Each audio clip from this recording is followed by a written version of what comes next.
Hello guys, তোমরা কেমন আছো? আমি বাসন্তী সুইট ব্লগ ভিডিও নিয়ে আবার চলে আসলাম। তোমাদের দাদা ভাইকে 5টার সময় বলেছিলাম আমি যে একটা মাও নিয়ে আসো। মাও নিয়ে এসছে 7:30টার দিকে। তা বানাবো, তা মেয়েকে বলছি কি শোনা একটা বাটি দাও তো, মাওটা ঢালবো। তা বাটিটা নেওয়ার পর দেখো মাওটা বলছে তুই মাওয়ের প্যাকেটটা খুলে দাও, শোনো আমি লবণ দাও গুলবো। আমি বলছি ওরকম কেন মেয়েকে অর্ডার করছে কেন? সে জায়গায় রেগে গেছে, বলছে আমাকে বলছি সবসময় এমন করে। বলটা কী বললো, আদুরের মেয়ে তো বাঁদর তৈরি হটে। আর দেখা ফোনের কাউন্টার নিয়ে খালি খেলা করছে।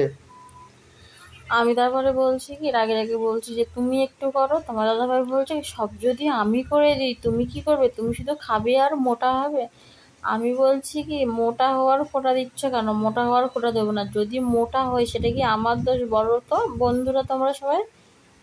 না না, কে বলেছে মোটা হতে? হ্যাঁ? ও সব খেয়ে খেয়ে মোটা হয়নি, আগাগোড়াই মোটা। আমি যখন বিয়ে করি তখন তো বাবা তখন ছিল 60 কিলো ওজন, এখন 65 কিলো হয়েছে, 5 কিলো বাড়ছে 5 বছরে। বছরে 1 কিলো করে বাড়ছে তো কী হয়েছে? তারপরে আমি বললাম তাড়াতাড়ি মার, তাড়াতাড়ি গুলিয়ে রান্না বান্না এই ধোসা বানাতো। আর দেখো তার নড়তে চড়তে 1 ঘন্টা। তারপরে আমি জামা কাপড় কেচেছি, চান করেছি, তারপরে মনে পড়লো যে যা আমি তো তাবা আর একটা বাটি মাজা হয়নি। তা সেইটাই আমি মাজবো ভাবছি। জলটা দিয়ে দিই আর একটু লবণ দিয়ে তারপরে আমি মাজবো।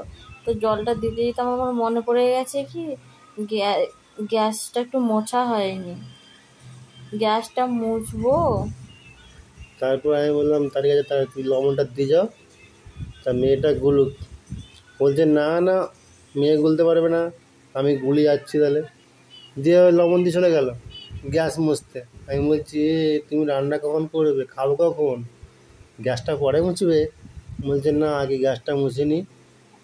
দিয়ে তারপরে ওই যে মেয়ে খামটা নিয়ে খেলা করছে, বলছো না খামটা ছিঁড়ে যায়, আমার ওরম করতে নেই, বদমাশি করতে নেই। আর আমি সেদিকে গ্যাস মুছছি আর বাটিটা দিয়ে গুলবো, সেইটা মোছা হচ্ছে। তা আমি আর মনে মনে ভাবলাম তাড়াতাড়ি করে ধোসাটা করে নিই। মেয়ে বলছে আমার খিদে পেয়ে গেছে মা, কখন খেতে দেবে আমাকে? আমি বলছি দাঁড়াও, হবে তো না, টাইম লাগে না হতে। তারপরে আমি বললাম ঠিক আছে শোনা, তাহলে খেলা করো, তোর মা দেখো ওই দেখো কী করেটা দেখো, এখনও মনে হচ্ছে হবে না বসে তাহলে। ও মেয়ে বলে না বাবা দাঁড়াও, মা কাজটা করে নিই তারপরে করবে। দেখি সুন্দর করে হাসি, দেখে হাসিটা আমার সুন্দর লাগে, মেয়েটা দেখ টুপ্পা টুপ্পা করে গালের মধ্যে। আরে দেখে চলে এলো বাটি নিয়ে ধাপাসে ধাপাস করে বসে বললো একটা। দেখ ভালো করে ঘুটবে, ডেকে ঘুটিয়ে মা ওটাকে তৈরি করবে, করার পর চাটুতে দিয়ে সুন্দর করে যেমন গুলারি পিঠে করে তেমন করেই তৈরি করবে জিনিসটা। একটা চালের গুঁড়ি দিয়ে তৈরি হয়, এর মধ্যে অনেক কিছু দেওয়া হয়। আমি ভাবছি ঘুটে নিয়ে তাওয়ায় বসাবো।